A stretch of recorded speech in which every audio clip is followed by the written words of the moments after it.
Hi everyone, my name is Nuno Pedro and I currently head up the commerce function at SAP. I'm here today to talk to you a little bit more about the pandemic and how that is influencing the commerce space and what are the key trends that we are beginning to observe, that some of them were already there, some others are deriving from the pandemic. As a starting point, I think it's fair to say that no one was really expecting what happened this year, right? I mean, in the beginning of the year, we heard something about a virus in somewhere in a distant place, and at least personally, I was thinking that that's not going to be a big deal. But the reality is, 2 months later, we were in a full lockdown, and the world just changed. I think that there was a good number of things in our habits as human beings that changed. For one, the race for toilet paper, I think that was one. But that was not the only thing, right? So I think our behavior in terms of our purchasing patterns, our behavioral patterns with our family, less commuting time, more time sitting at home in the office. So there was a good number of things that change in our behavior as human beings. If you actually look at that, how we work, that also changed dramatically. So using my own personal example, I was in the US, in New York, when the pandemic started, and nowadays I moved back to Europe to take on another role. And being new to the team, I haven't really met anyone face to face, right? So I had to do, or I have to do everything remotely through conference calls, and I've not really seen anyone or anyone. People have not seen who the leader of the team actually is face to face. But the reality is actually it's working, right? So I've been able to be onboarded. I've met everyone in the team. So the reality is that we as human beings, we tend to adapt. Even in the face of uncertainty, in face of challenging new conditions, we adjust and adapt.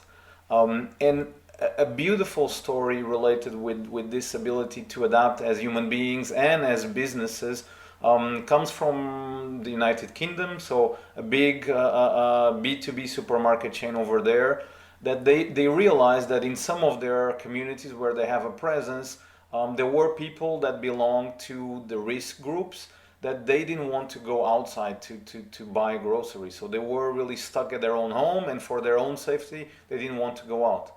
So the decision was to create a new storefront, right, a new commerce site to be able to sell those basic grocery products to that risk group. And the reality is in a very fast time frame, so something like a couple of weeks, 1 week for implementation, plus another week to fine tune, it was possible to make basic grocery products available for those people.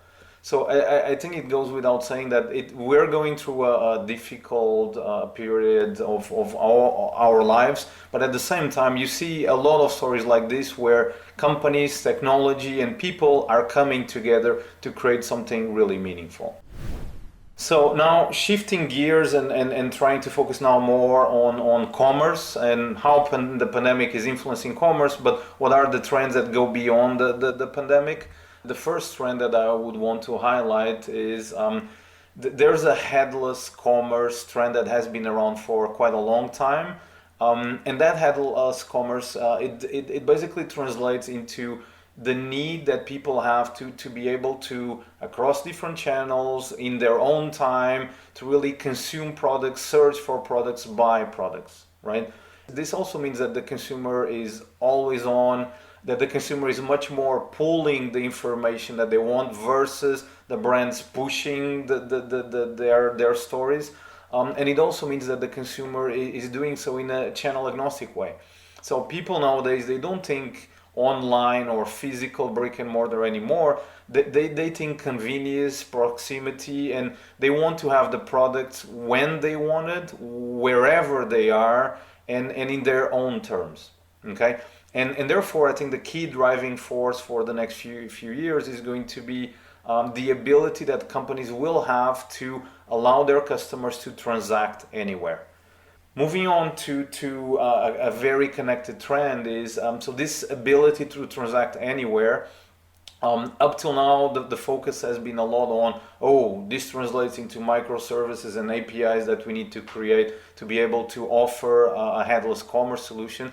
But I think over the next year, what I've observed is companies have realized that to create that headless commerce experience, they need a storefront. Okay, so in short, the headless commerce needs a head, or rather, it needs multiple heads. So therefore, the ability to create rich experiences that can be created easily and fast, and that can be iterated and changed quickly, I think that will represent a new emerging trend in the commerce space. Moving on to the third trend, I think again this one was here before the pandemic, but I think the pandemic has just accelerated the need for people to feel unique, the need for commerce to recognize the uniqueness of the different people, right? So I think a lot of people, and I'm sure a lot of you have tried to create a business case behind personalization. The way I think about it, personalization is priceless, right? Because soon enough, it's going to become a commodity service. So whether it's not a question whether you are doing it or not, is how well are you doing it? So the business case to see should we be doing personalization, that's a thing of the past. The real business case is what is the incremental value that more personalization could unleash, right? And this is basically deriving from the fact that the consumer needs are changing so fast that adjusting and having a personalized experience, it needs to be something that's done in real time, right? So ultimately, I think where we are all going, and this has been mentioned before by multiple key players in the industry, is that segment of one. But before, it used to be a little bit of this epiphany or really goal that you could not really achieve. I think right now, because of the evolution of technology, because of the evolution of human behavior, it's a reality, and companies really need to move in that direction. The fourth trend, I think it's very much, again, an emerging trend, which is around the need to connect things, right? So if you think about a car, if you think about even refrigerators, I mean, all of the different things, they are becoming connected, right? Mobile phones, watches, you name it, all different devices, they start being connected. And therefore, we need to start looking at every single device, connecting it with the headless commerce and with the fact that we need multiple storefronts.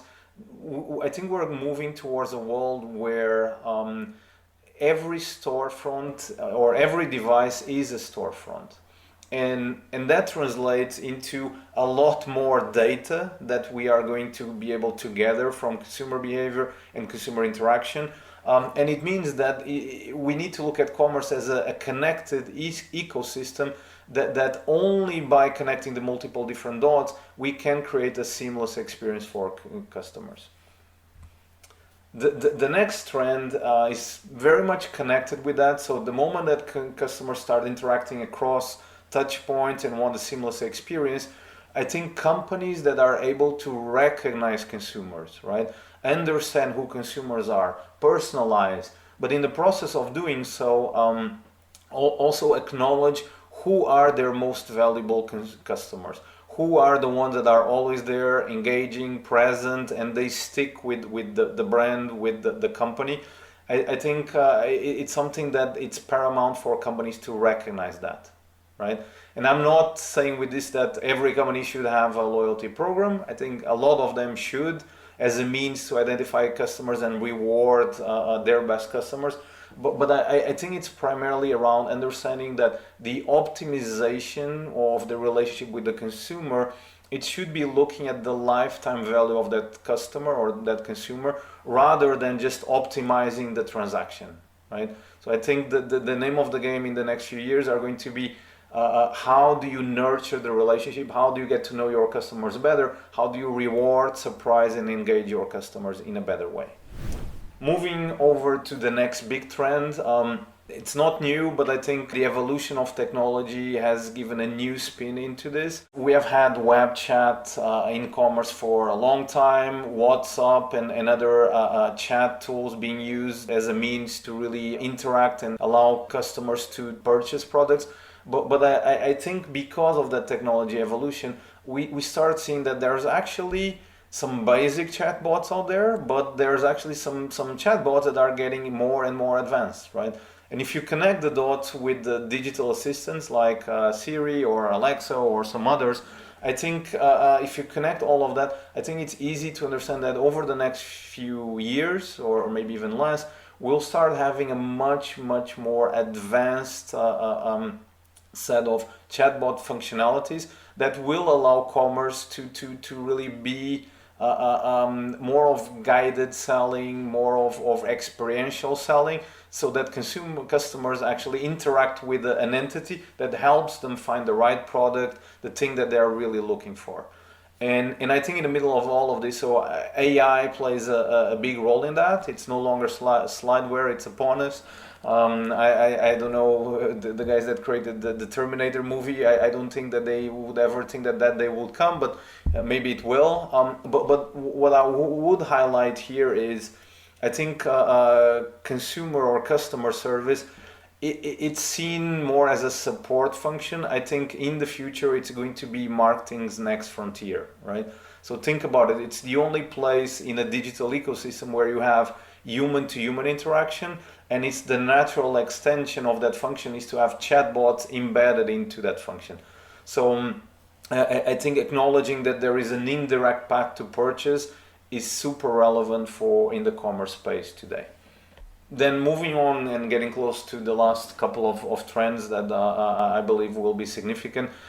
I think in the world nowadays, I mean, especially in this new generation, you see a strong sense of purpose when it comes to all things connected with sustainability, right? So the younger generation, they are the ones that will have this planet. They are inheriting this planet from us and the older generations. And being honest about it, I don't think we have treated the planet all that well, and we need to improve that. If you connect that with the fact that in the commerce space, I mean, we're talking a lot of packages, we're talking about a lot of trucks moving around.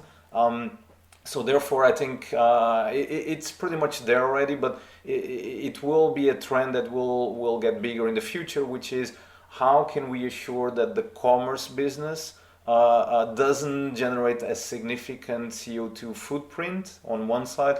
How can we ensure that the commerce business is connected with second-hand or third-hand business models that allow for sustainability?